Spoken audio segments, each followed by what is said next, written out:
Hello everyone, welcome back to another video, a reaction video to be more accurate. I saw this video sort of hanging around. I technically did watch it before, but like this time I'm actually gonna be actually reacting to the video and I wanted to make a video of me reacting to it. So yeah, this is basically it. This one is made by Bizly, I believe. Yeah, Bizlychannel. Bizlychannel. This is and as you can see, the name of the title of the video is when video games were simple. In short, old school retro kind of games. Back in the old days. Yep, even I remember some of them, some of those. But let's get into the video and see what to expect. Classic PS2 console. Uh, you know, startup. Do you ever think back to when video games were just simple? When games could just be games and you could be an idiot 6-year-old who can't figure out how to get off the starting island in Kingdom Hearts? Yeah, you actually you got to hit the tree to get the coconuts. Yep,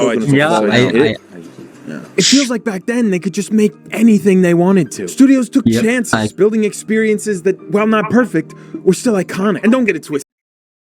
I've played Kingdom Hearts 1. Not the entire way through, but a lot of it.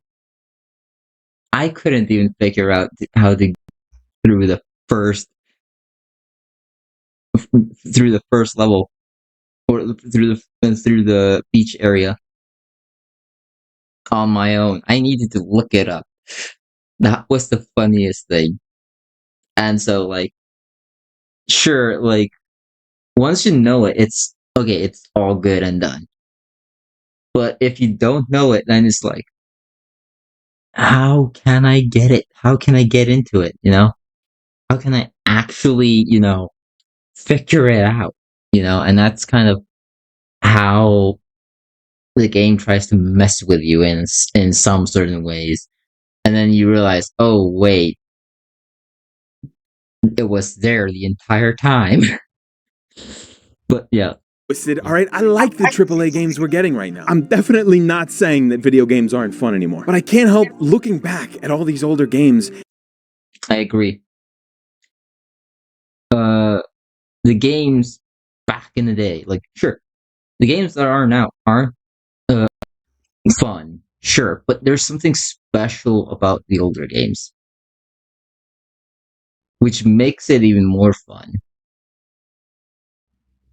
If you've played any, I don't know, old school Mario game, for example, I don't know, Mario 64, for example, or just Super Mario Bros., then you probably understand. The game I honestly loved in my childhood and practically was the first game I actually owned. It was Donkey Kong Country on GBA, aka Game Boy Advance, and it was the game I went to when I wanted to play games, which was quite relatively often. I was a kid, okay, and I loved playing it hands on. It was all hands on playing Donkey Kong Country. I haven't finished the game at all, even back then, and even now I've played it a little bit. I've just not been that much. How do you say? Engaged in it? You could say that. I want to go into it. But there's so many other games I want to try out, and it's kind of it's kind of that sort of. I've played this before, but I haven't played this one. I want to try it out. Sort of, urge that I have because I'm pretty much the guy that goes like, I want to try as much as I can, and then possibly go back into the older ones and just go, And missing the I mean, the ones that I've played. charm that they all had, especially compared to now. Yeah, They definitely exactly. weren't all fantastic, but when I look back at them, they all just seem so whimsical and wonderfully simple to me. And sure, that Exactly. opinion is probably largely shaped around nostalgia, and it's more likely I miss the simpler times in my life. True. That is true.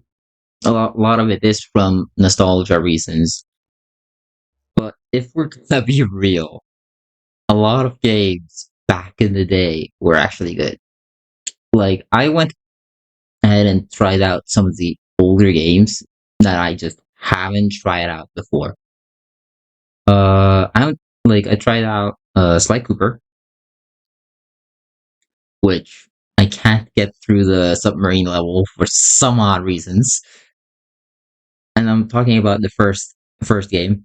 Um, and the reason why is because I don't think I actually managed to get the hang of the controls of the submarine for some odd reasons.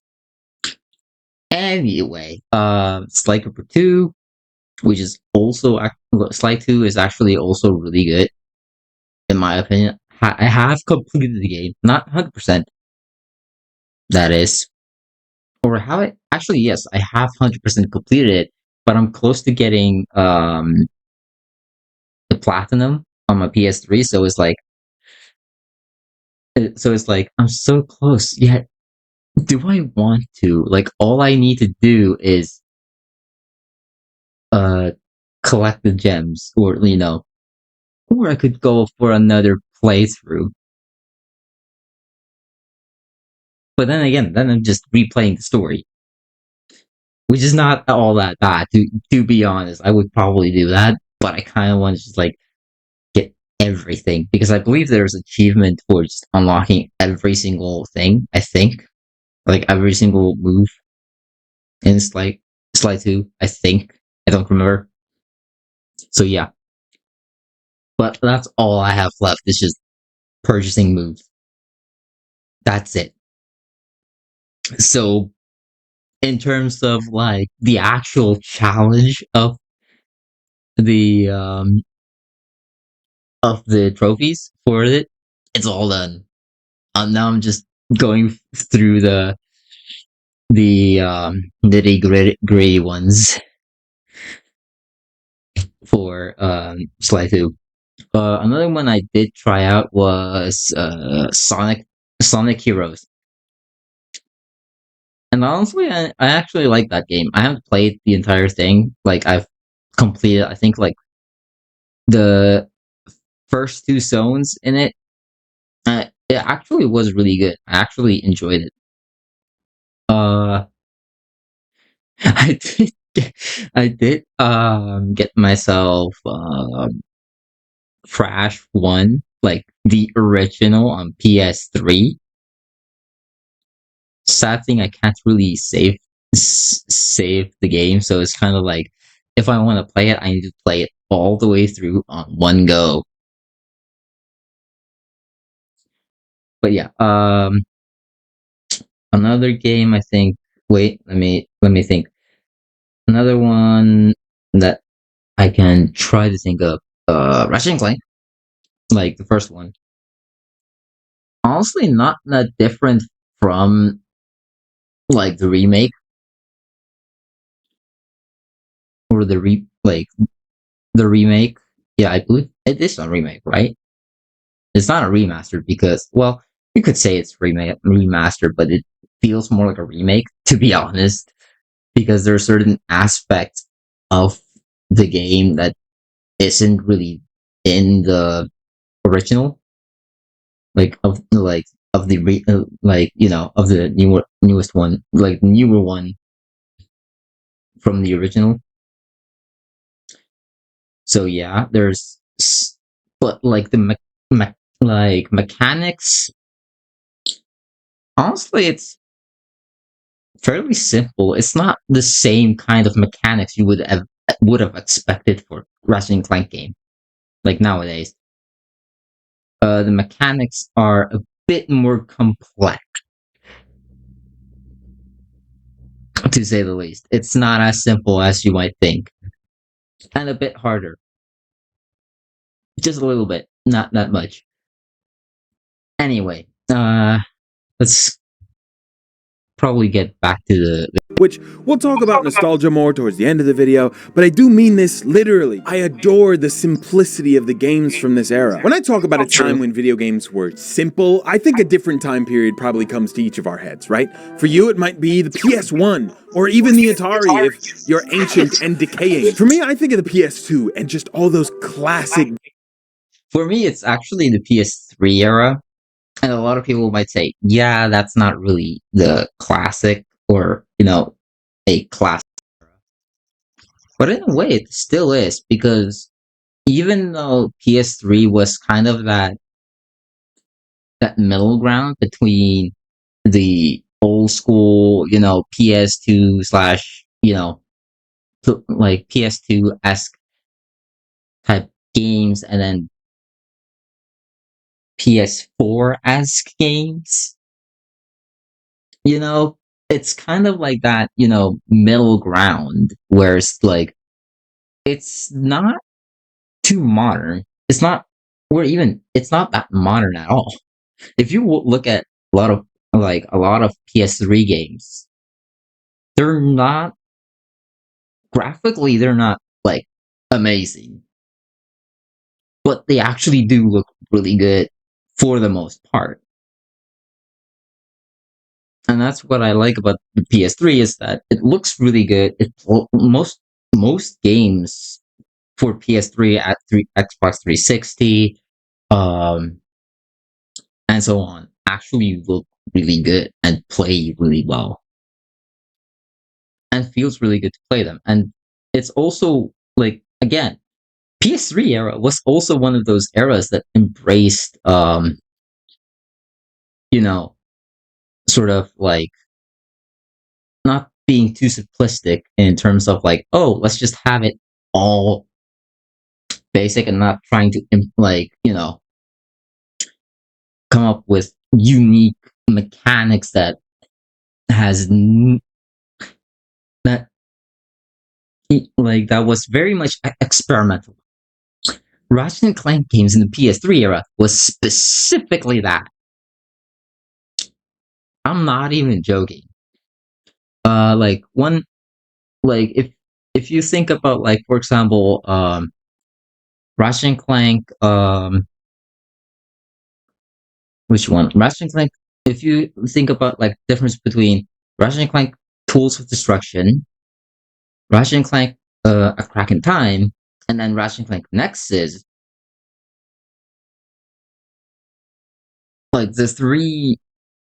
Well, you could say a quest for booty, but the quest of booty is basically feels more like a DLC to uh feels more like a DLC to Tools of Destruction. I'm sorry to say this, but that's literally how I feel about the game. Well, Nexus, even though it's short, it's actually like works like a standalone game. If they have like done more with it, I think it would have been a great game in general. But it's a very mediocre one. But these three were very experimental. Even the like as well, like even All for One, like Ratchet and Clank All for One, which was specifically a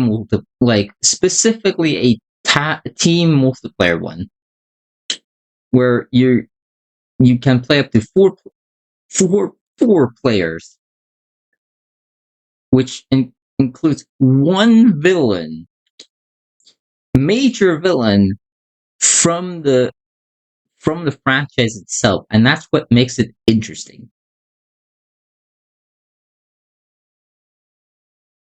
And And then you have Q-Force, which also was very much experimental. So like PS3 does have plenty of games that were just experimental for many ways. So yeah, I actually do say that like even though PS3 is still like that middle ground, I believe it's a classic, okay? It is one of those classics because it came like if you think about the time it came out in 2007, I believe. Yeah. Not many games were like good games were out at that time until like 2008 at that like during the PS3 era. Funnily enough, I didn't even know that it existed at that time, but like oh well. Like at the time it was out, I didn't even know it until like I think it was like third or fourth grade that I sort of knew about it. And that's the funniest. That's one of those funny things. But yeah, let's continue. Games from that console, like Kingdom Hearts, Jack and Daxter, Sly Cooper, Ratchet and Clank, the weird game with the alien face on the cover that kind of Area 51. I don't know about that game. I don't know what that game is about, but that it looks to say the least. freaked me out too much to pick up. The hundreds of stupid licensed games that came out around this time that were all That is true. And there were also plenty of those in the PS3 era. I mean, we got Kung Fu Panda. Kung Fu Panda got 2 games, in fact. No, wait, 3 games. How in the world did 3 games come out of it? How? Although the first one was actually just really good. I've played the first one, I haven't played the other ones. Yep, I said it. And if anything else, I've played Cars on PS2. Yep, that is true. I've played Cars on PS2. From memory, I believe it was on PS2. Yep, I believe it was Cars came out before 2007, yeah. So yeah, it was on PS. all just exactly the same, except that one. I loved that one. When every game didn't have to be a groundbreaking cinematic masterpiece, and it could just be a fun game. One aspect I True. really admire about those PS2 games is that they seem to prioritize gameplay and fun over anything, whereas anymore True. Even PS3 era, even though like it made sure to look good, gameplay was the first thing when it came to PS3. Even though they somewhat prioritized on like the visuals, which okay, but it wasn't like that major. The gameplay for from the PS3 era was solid for the most part. it seems gameplay gets sidelined by the cutscenes in the story. The gaming industry has changed a lot over the years, okay? It's not your grandpa's GameCube anymore. We got esports teams and VR chat twerk-offs now. The Last of Us is a phenomenal game series that tells a familiar yet strikingly unique story and has some of the best character writing I've ever seen in a video game. Due to some not-so-careful redactions, we learned that on their latest entry, The Last of Us Part 2, Naughty Dog spent $220 million over the course of 6 years to develop the game. To put that into perspective, they developed the first Crash Bandicoot game for $1.7 million. So in short, why did you need to make that game that good? Like good looking? When you can just make 10,000 of Crash Bandicoot? the original one.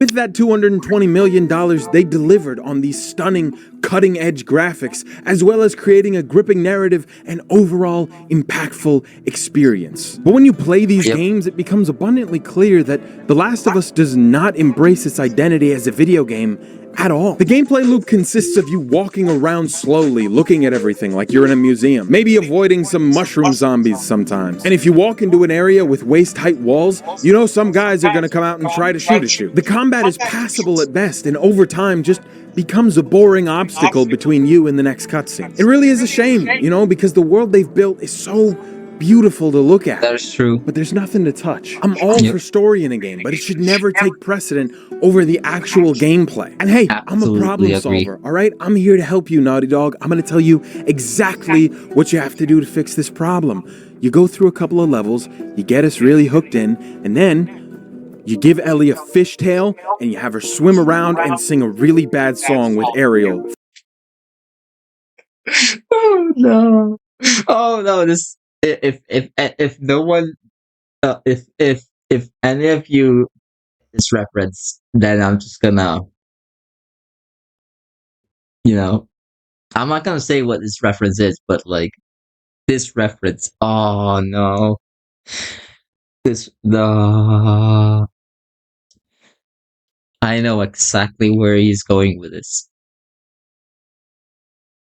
because I know which game it's from. From The Little Mermaid. And the song's got to be really, really bad. Really, it's got to be. See what I mean? See what I mean? Kingdom Hearts of all things. No, you're right. You can't do that, okay? It's a serious game with a serious tone. We don't need to do any of that. You know, no game has ever retained its serious tone while breaking immersion slightly for the sake of fun. It's never been. Interesting point. That point was invalid. I'm pretty sure he knew it when saying this. Great job. Done. It's not going to happen, all right? Bad Yep. example. I'm sorry. Let's look at the Insomniac Spider-Man games instead. You know, they're Yakuza in the big background. Just, you know, the game with the main character just dancing. Why? wacky and less based in realism. They had a phenomenal story, except for the third act of the second game. I'm still pretty mad about that. Peter should have been. I honestly like the third act. Personally. Like, Spider-Man 2 was... It's not perfect. I feel like they should have done more with the third act in general. But I think it was a good game. And the Act 3 was also pretty good for how much they put into it. Ben Venom, I'm standing on that business. And the gameplay here. And he believes that Peter should be Venom. No, I believe that Harry should be Venom. Oh, because I think it's a great way, like, in general, that was already teased in the first game. Okay? It was already teased. They went with it, and I support that. Oh my god, they got it perfect. They did it. They did what Naughty Dog couldn't do. Sometimes. I could web sling around the city all day, and they had their Little Mermaid moment with Venom and I guess Mary Jane now, that was alright. But what I want to talk to you about specifically are the mini games. You know, those little moments where it's like, oh, Peter's a scientist. Here. I honestly don't mind those. Why? Because at least it allows me to be smarter. It helps me train my brain, and therefore it's no-brainer.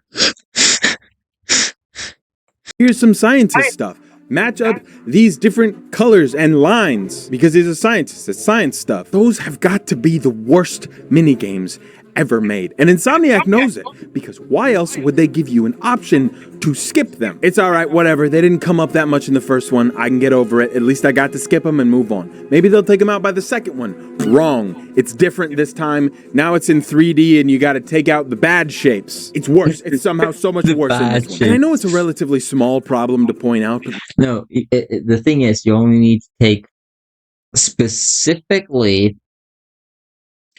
the red ones, avoiding taking out the ones, and the yellow ones, they're fine. That's all you need to do. It's so simple and so easy to figure out. If you think it's hard, maybe you should train your brain. You know, maybe you should just get smarter. It may be harsh, and I'm sorry for that, but maybe you just need to train your brain. Man, just situations like this just make me miss games like Sly Cooper that would put you in a submarine and say, there's crabs coming to steal. This he makes it look so easy. I wish I could do that. Steal the treasure, you have to shoot all the crabs and make sure they don't come get it. They didn't bother trying to make it make sense within the story. They just made something fun. I don't think every AAA game needs to be goofy, but I do think that video games are at their best when they embrace their identity as video games and deliver experiences only they can. It seems like they really went in this direction because these cinematic games have the most wide reach. They don't really want to risk it with something that might not appeal to everyone, right? Understandable. Honestly, it is understandable. But I think people they should really risk it. I would probably do that. I would go like, oh, what if we do this, and combine it all together and make something completely weird game out of it. Yeah, I would absolutely do that. Right? We could never get an insane concept like Kingdom Hearts made today. The idea of taking these two insane... That is true. Kingdom Hearts, in general, I think, was a very interesting thing because, Kingdom Hearts did the thing where they made original characters for the game specifically, took this, collaborated with Disney to get, some of their characters and IPs for the game. And then including Final Fantasy as well. Later on, they do a the world ends with you collaboration in one of them, in one of the games, and I actually do like that one as well.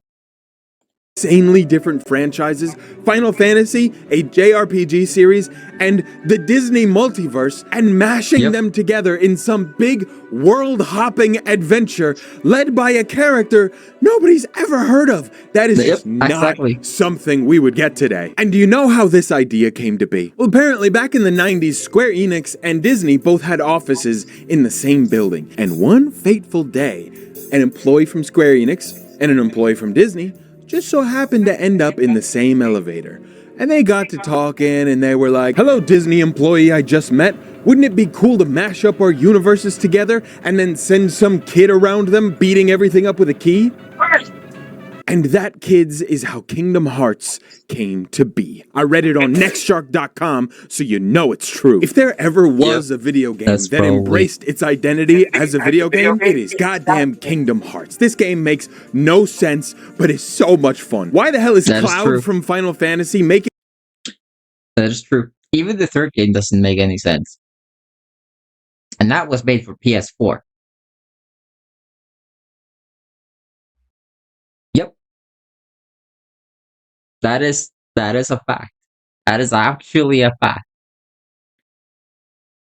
Making a deal with Hades and fighting in the hero games on Olympus? I don't know, who cares? I'm Sora and I'm gonna hit this big dog with a key I found. When you travel between the different Disney worlds in Kingdom Hearts, sometimes the art style, the character designs, and even entire gameplay mechanics will change. Exactly. That is literally how the games were made to be. Even Kingdom Hearts 3 embraced this. Which is why I actually, love Square Enix for doing this. based on where you go. I keep referencing the Little Mermaid level in Kingdom Hearts because genuinely when I played this, it was so mind-blowing to me. I love that even at a point so deep into this game, they were still willing to change the fundamental mechanics of how you play it just to keep things fresh. And don't even get me started on the goddamn Gumi ship. I don't know if it's Gumi or Gummy. I've been saying Gumi. When I first played it, it was kind of annoying at first. I was thinking, why am I doing this? But now, anymore, I'm traveling between the worlds and I'm up in the Gumi ship. I'm just shooting stuff. Why the hell do they need a spaceship to get between the Disney worlds? I don't know why they thought they needed a spaceship. The thing is, if you look at like the how the worlds are represented through like the map menu, you just like the worlds look like planets, and that was the intention behind this, and it makes no sense whatsoever.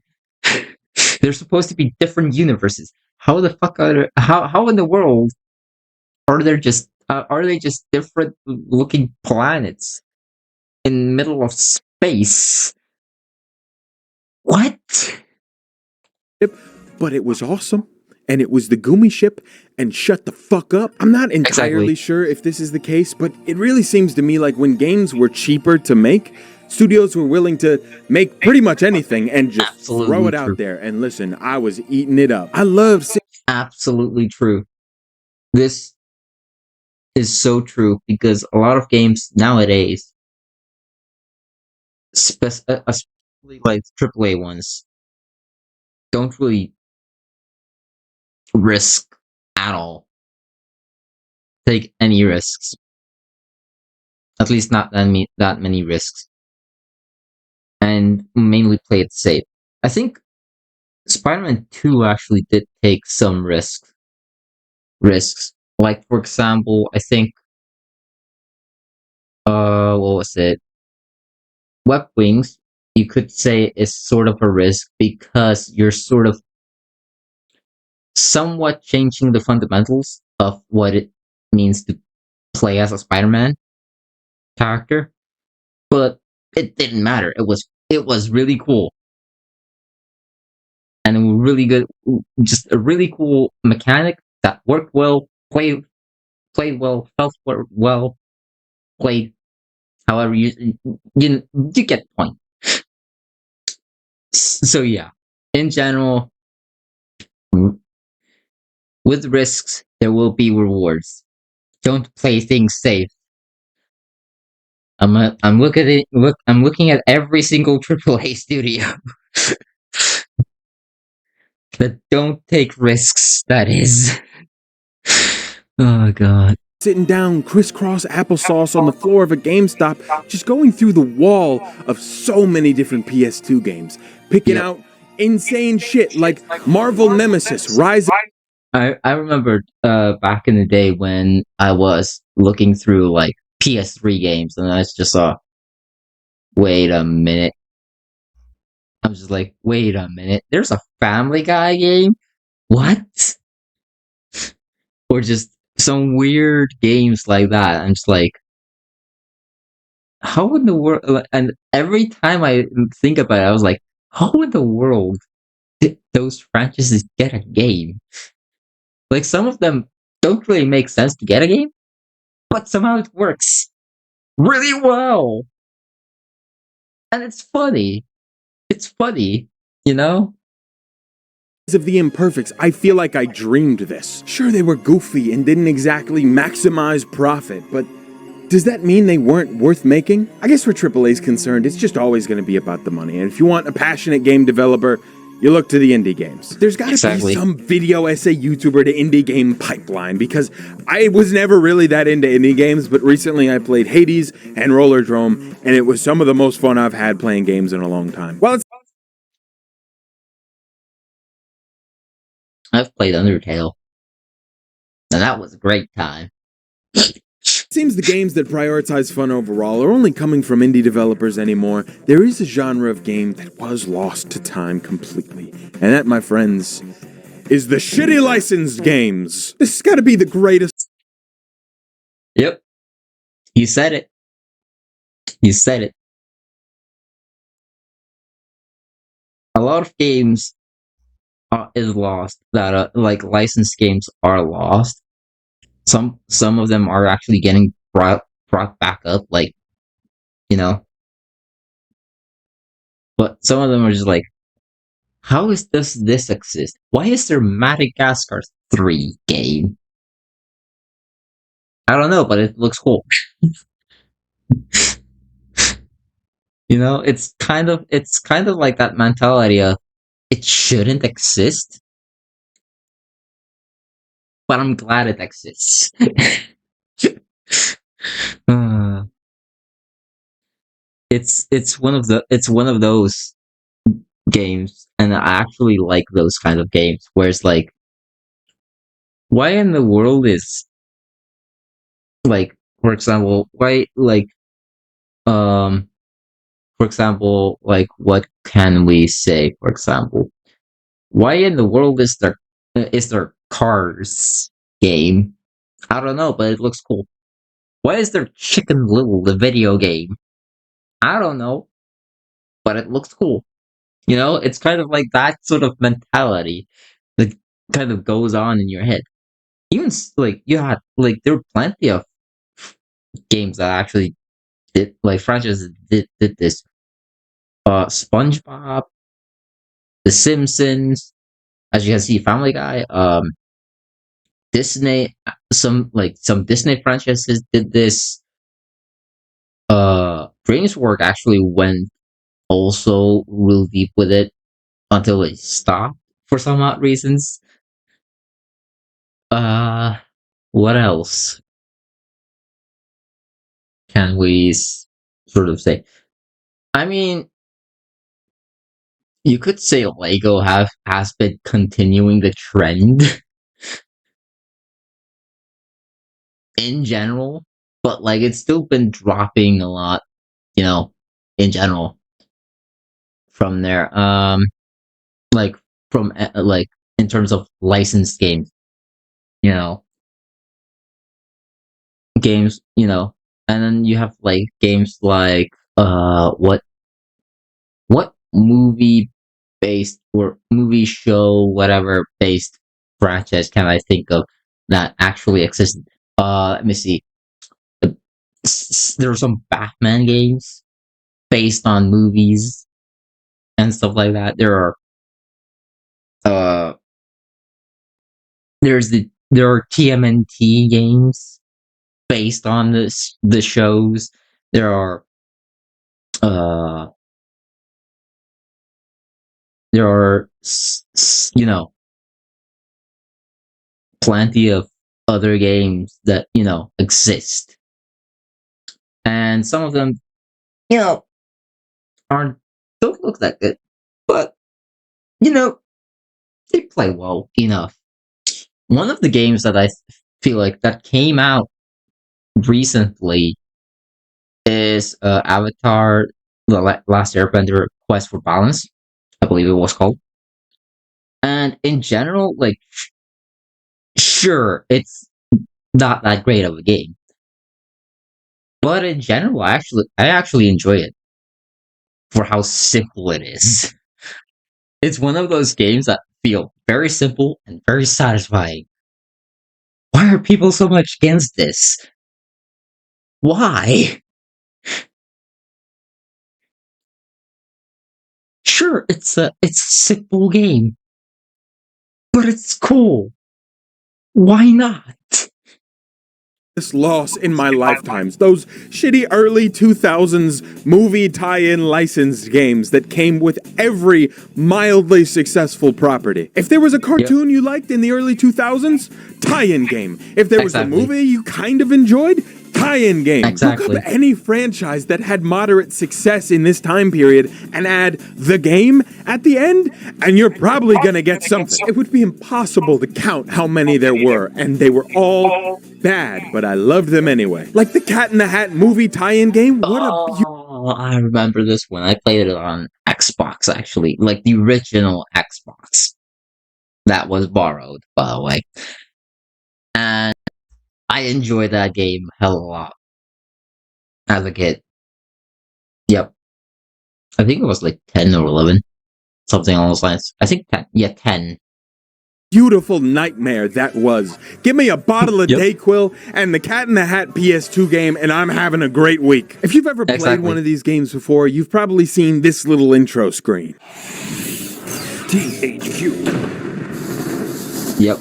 THQ was responsible for not all, but a lot of these tie-in games. That is It true. seemed their business model was to buy up the license for a mildly successful property, pump out a cheap, easy game, and launch it right when that movie or TV show was peaking in popularity so that they could feed off of that hype. And clearly it worked, because in the span of a couple of years, they released literal hundreds of games. They hit the cartoons hard. They got Jimmy Neutron, Scooby-Doo, so much SpongeBob, Fairly Odd Parents, Tack and the Mother-Fudging Power of Juju, this one was a banger, Rugrats, Teen Titans, Barnyard, Danny Phantom, Avatar The Last Airbender. Seriously, so much SpongeBob. And they hit the movies too. Cars, The Incredibles, Ratatouille, Wall-E, Up. They had Star Wars under their belt, and episode 3 was a slapper. These guys dominated the licensed tie-in games, and That is eventually they just stopped. I was looking around the internet trying to figure out why they stopped. You know, where did these go? And everything I found kind of suggested that they didn't stop making them, but they moved over to the more profitable sector of the video game market, the mobile games. Hey, just was wondering, is Yep. this an out-of-season April Fool's joke? No. And you know what? They were probably right to do so. Even I ended up spending money in Family Guy: The Quest for Stuff. I wanted to build my Quahog to look cool. Holy fuck. There were a lot of these games, and most of them were bad. But for every 100 shitty cookie-cutter games, there was one gem. Odds are, if you had a PS2, you probably played The Simpsons Hit and Run, which, by all means, should have just played it. been another shitty tie-in in the series of shitty tie-ins. But, But this one just so happened when I to get a be PS2, amazing. I It was might- a GTA clone that was like better than GTA. In fact, it did the multiple characters, the character switching, before GTA 5 did it. That means The Simpsons predicted GTA 5. It is time to write another Kotaku article. Some of my personal Yep. favorites were The Matrix: Path of Neo. I don't know why I liked this. I'd never seen The Matrix. I just haven't really played this was one. drawn to this game because it made me feel like insane. I don't know how to describe it. I loved the Star Wars Episode 3 tie-in game because it had this cool alternate ending,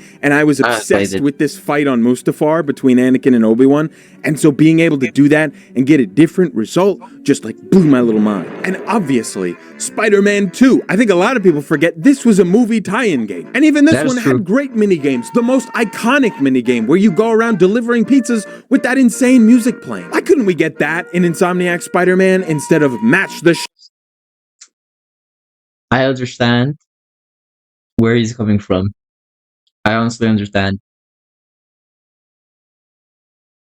Ah, Like, I played, like, I think the first Spider-Man game I've played was Friends or Foe. I enjoyed that one, actually. And then the second one was Spider-Man 3, based on the movie. The Sam Raimi movie, so yeah. For PS3, but Shapes and Colors. A licensed tie-in game that a lot of people liked was SpongeBob Battle for Bikini Bottom, and I know a lot of I played the remake. Or the remaster, not the remake. You know, the remaster. And it was a good fun time.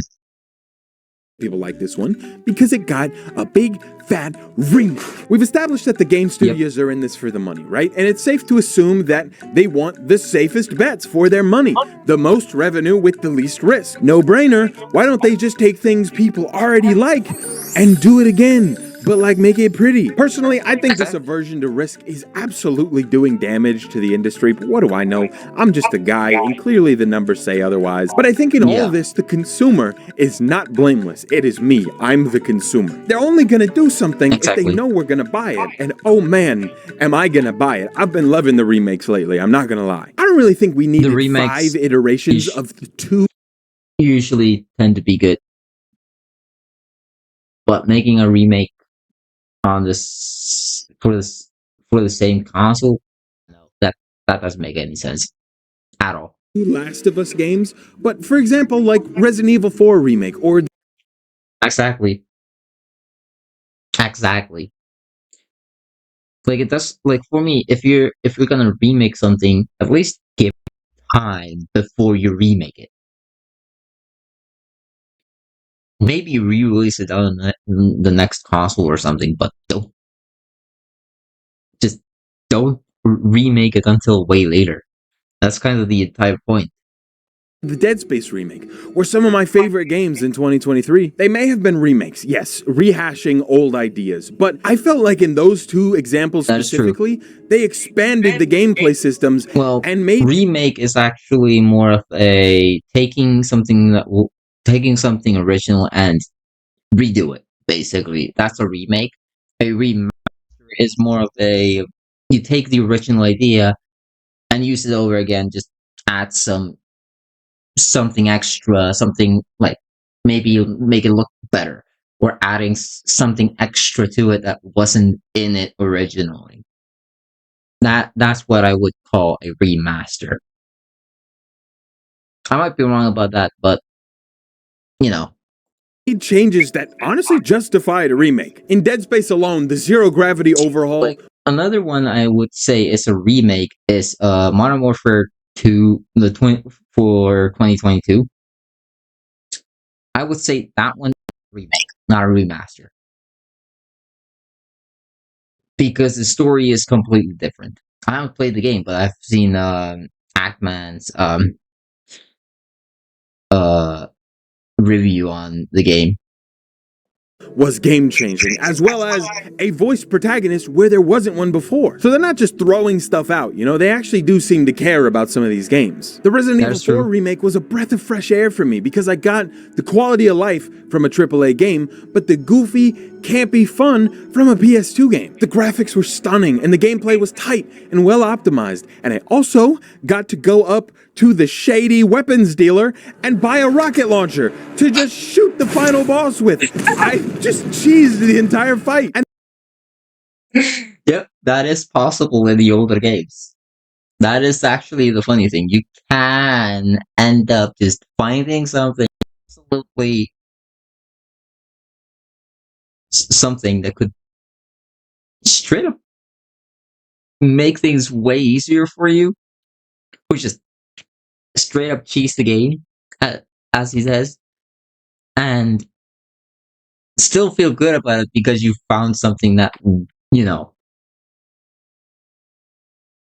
you were either not meant to find, or they purposefully set it there to make sure that someone found it. You know? and the game let me because it was more fun that way. The simplicity that I Exactly. had been missing was right there, and I loved every second of it. To me, this trend of remakes is proof that I'm not alone in missing a time when video games were simple. And it's also Exactly. proof that nostalgia can and will be weaponized at any moment possible, and memories are only good if they are profitable. I am happy that younger generations and just more people in general I mean, he get does to have a point. experience these games that I loved as a kid and see why for themselves. And also, I'm happy that we I get haven't to played experience that these space, and games I'm not in too ultra interested in it. realistic graphics, 4K huevos shrinking technology, only playable with the Representing Red Dead Redemption 2, which is a good game, by the way. I haven't played the entire game, but like I've played a little bit, and I can tell it is a good game. I've played enough to say it is a good game, okay? Because I think like if I'm right, the mechanics are pretty much the same, and the story seems to be really good. Okay, so that is just my opinion. Okay, Gigafart 8500 graphics card. You may need to upgrade your PC to play this game. I can appreciate good graphics. I mean, I really like when a game looks Yep. pretty, but I think this looks better than this, and this looks better than this. Technically, in a way, he does have a point, because sometimes it's not about having insane graphics. It's just making an appealing game. And by appealing game, I mean just making the game look good without having like ultra realistic look.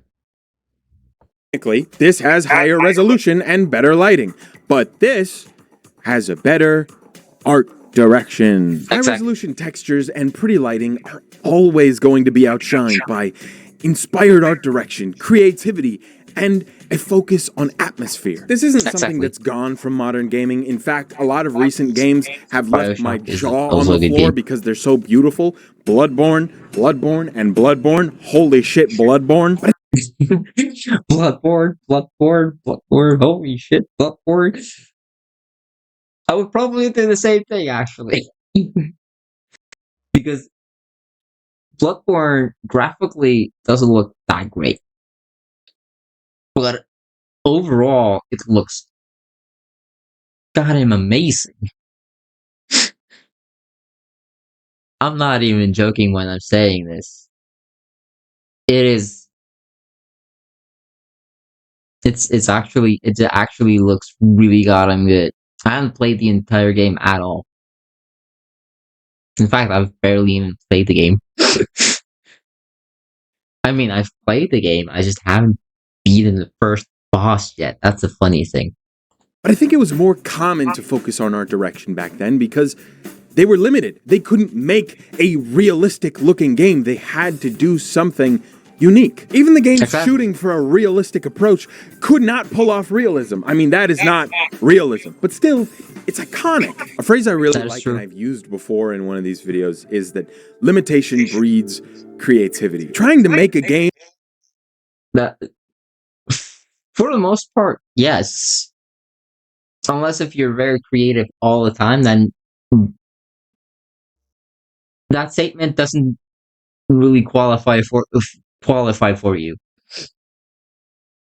That is just my opinion on it.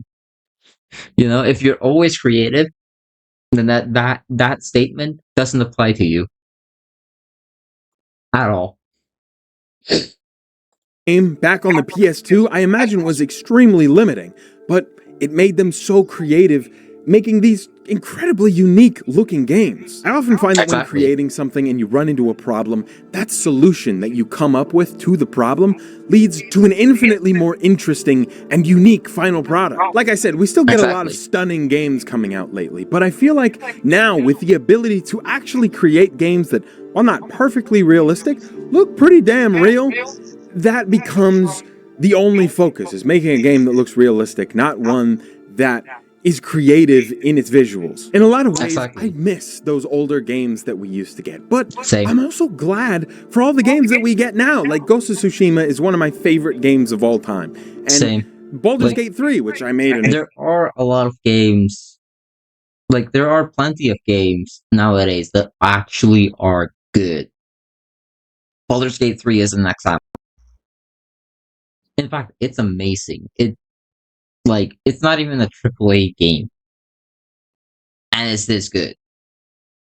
Sure, it looks really good, but it plays really well as well. And that's the entire point of the game. And Larian Studios understood what they had to do. And they took risks. Pretty much every time they made the game. That's the funny thing. An entire video on, you should go watch it, was a phenomenal experience. Compare that to the PS2 Baldur's Gate Dark Alliance 2, and it's no contest there. The only reason I might want to pick up and play Dark Alliance 2 is because I miss playing it with my dad when I was a kid. I used to live in this big greenhouse, right? Understandable. Like for me, for example, when I go back to like the older games, it's more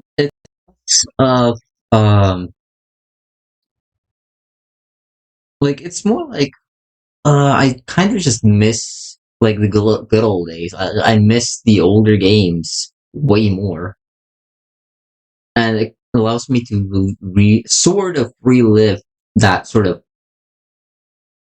childhood essence, if you get what I mean, like that childhood past.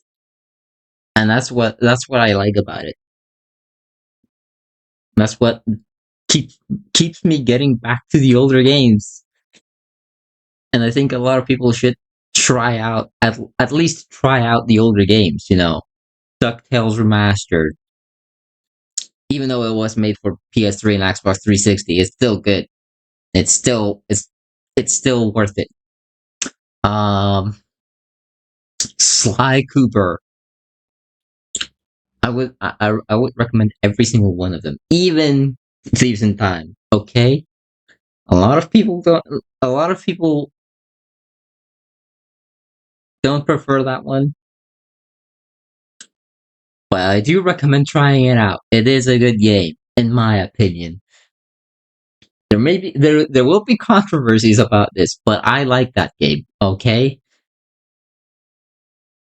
it's also the first game that first Sly Cooper game that I played, and a lot of people I've heard criticism about the art style in it, which, in my opinion, is very invalid. Some people go for the gameplay mechanics, and understandable, since I've actually played some of the some of the older, well, technically speaking, all except one. I haven't played Sly 3, so that's, yeah. But yeah, as I said, Sly Cooper Thieves in Time is a good game, and I do recommend it. Lot and had a baseball field right across the street. I think the house used to be a church. It was definitely haunted. I was 8 years old. But yeah, back in my childhood, I usually on my Game Boy Advance. It was mainly just me playing it because I didn't have a link or whatever to play multiplayer, and I didn't really have any multiplayer games to begin with. So yeah, that's why. And there were a few games that I actually played back in the day, that were for PS2 or something like that. PS2 or Xbox, and usually it was with my younger brother. Xbox 360, I actually played a lot in. I played as a kid. Okay, a lot of people are gonna be like, "Wait, you would play this as a kid?" I played. A lot of people may be judging me by this, or some people might judge me for this, but I played Brutal Legend when I think it was like 8, I believe. 7 or 8. I don't remember exactly. And we're talking about around the time that it came out. I also played Gears of War when I was a kid, so that's, yeah. A lot of people are gonna be like, why wasn't I afraid of those games?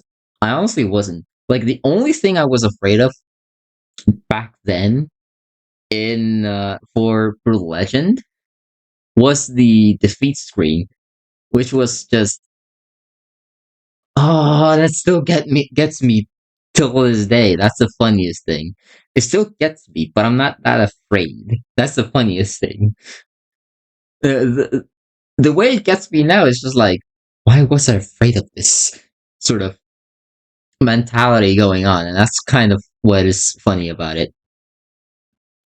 So yeah, I also did play gun games back in the day, back when I was a kid. So in general, a lot of people are gonna be like, "You played these games as a kid?" And I'm just like, "Yeah, it wasn't much of a problem for me." And my parents saw this, and they were fine with it because I could handle it. You know, it has a lot to do with my past, before I played any of those games. So yeah, that's kind of the point I'm gonna get to. But yeah, in general, I wasn't that much afraid of it at all because I enjoyed playing games. and I knew that the games weren't really real. And that was the entire point why I actually played those games. Compared to most kids, I was one of the smarter ones.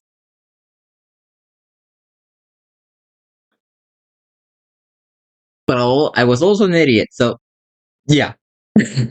Old when that house caught fire. I remember I was watching SpongeBob and I walked into the kitchen and I saw these crazy flames up all over the place. Long story short, the house got completely ruined and my dad got hurt pretty.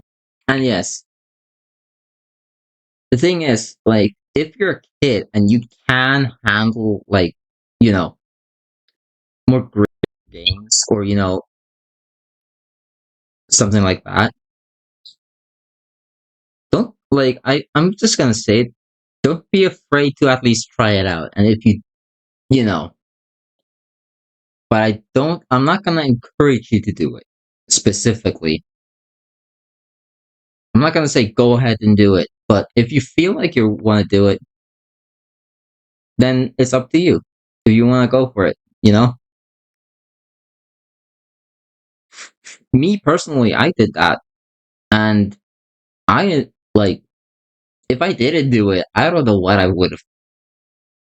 You know, I don't know what kind of games I would play.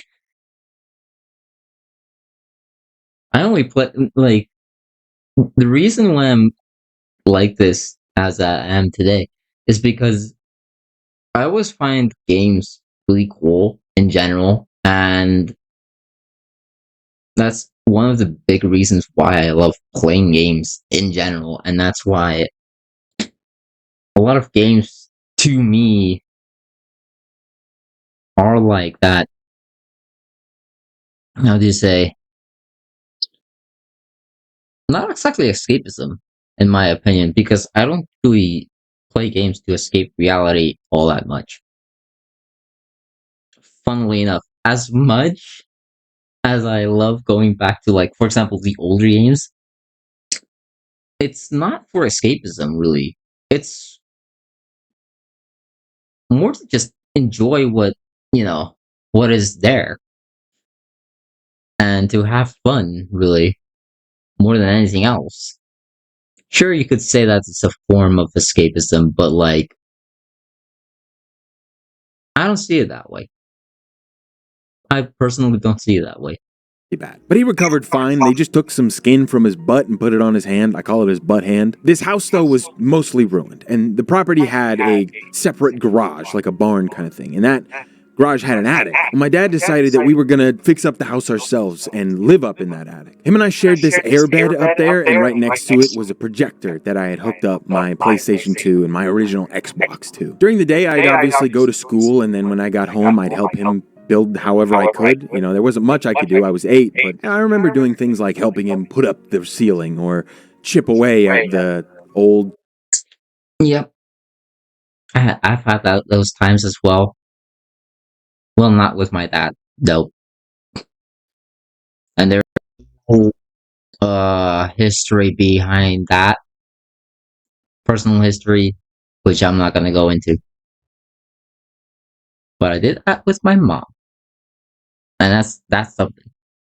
Stone slate in the fireplace. Something on those lines. Not exactly what he's describing, but something similar. We were done for the day. I would go up and play on that PS2 nonstop. Not to get into too much detail. I'm just some guy on the internet. You don't know me, but I was having a hard time. Something about swinging around the city in Spider-Man 2 just made it all melt away.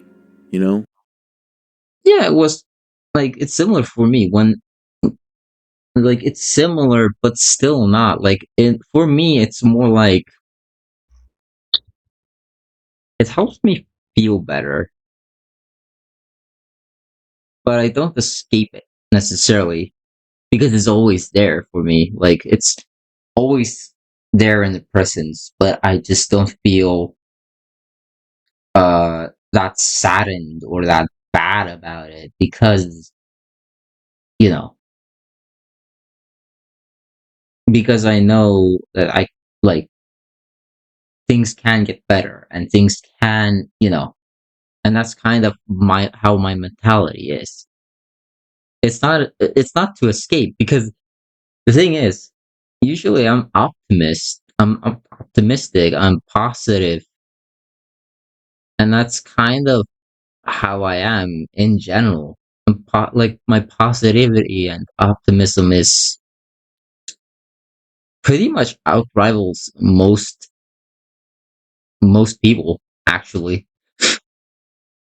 if not all. I'm not 100% sure if it's all of them, but, like,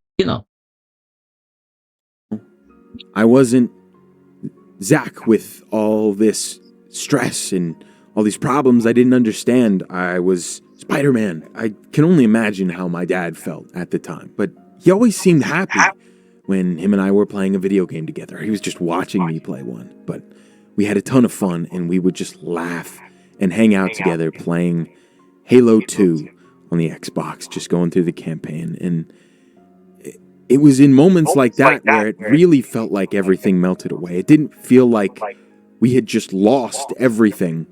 You know, it felt like we had everything that we could ever need. And it's funny, now sometimes just hearing that PS2 sound, I'm back up in the attic with my dad. Nostalgia's it's similarly with me with the PS3, because PS3 is pretty much what, well, PS3 and Xbox 360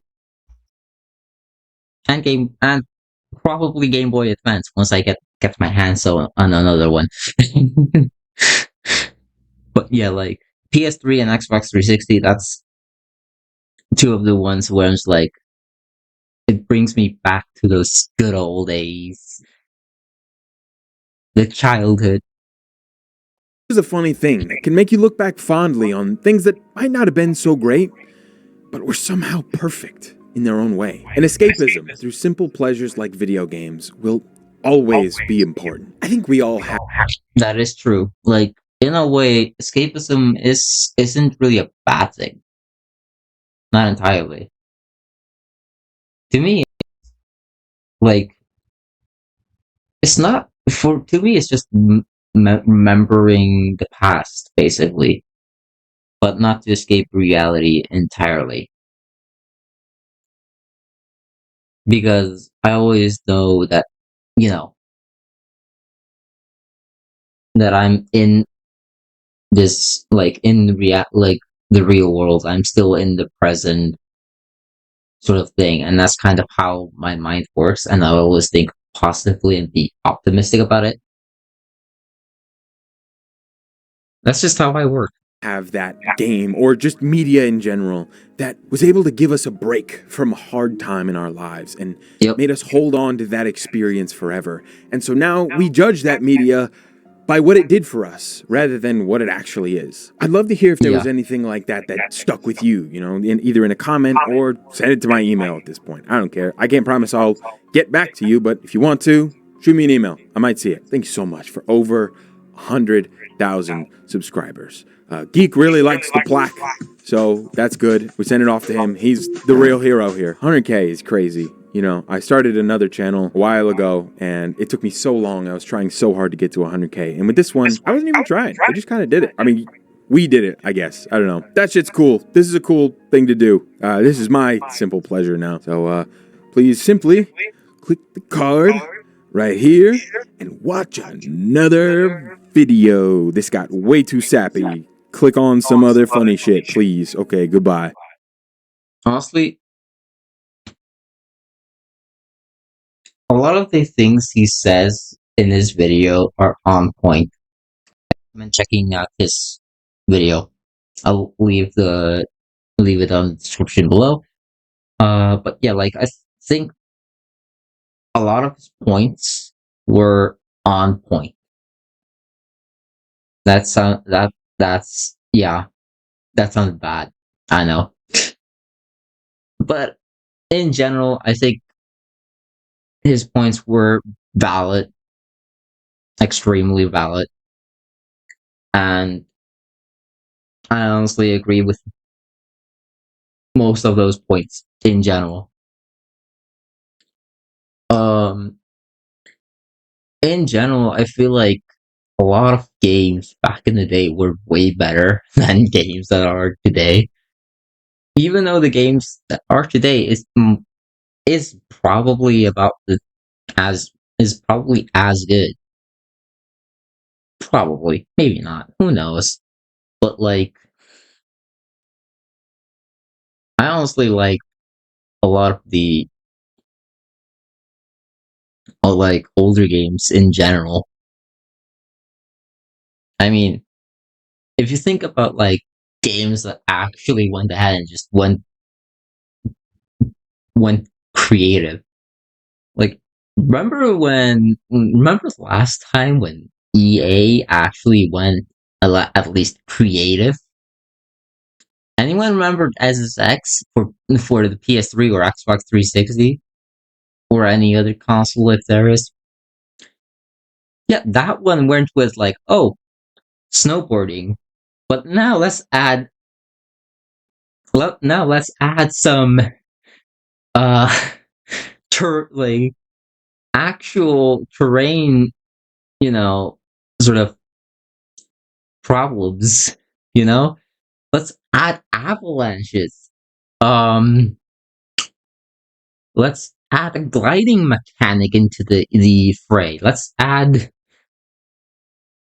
darkness into the whole thing, and that's what made it really cool and allowed you to sort of tackle those areas with specific, like, you know, um tools and like specific like equipment that you needed in order to actually get through any of those, you know. And in general, it was a really goddamn good game. In general, not many people may agree, but in my opinion, it was a good game. But yeah, I think this is pretty much it for this video. I have been talking way too much about older games in general, but if you like this video, make sure to hit that like button. If you want to support me even further from just watching it, you can hit the subscribe button. You know, it's all up to you. Make sure to check his video. I'll link it down in the description below, and I'll see you in another video. May the storm be with you. With you by my side, we ride the line into victory. Oh, let's take this ride. Life's a roller coaster from the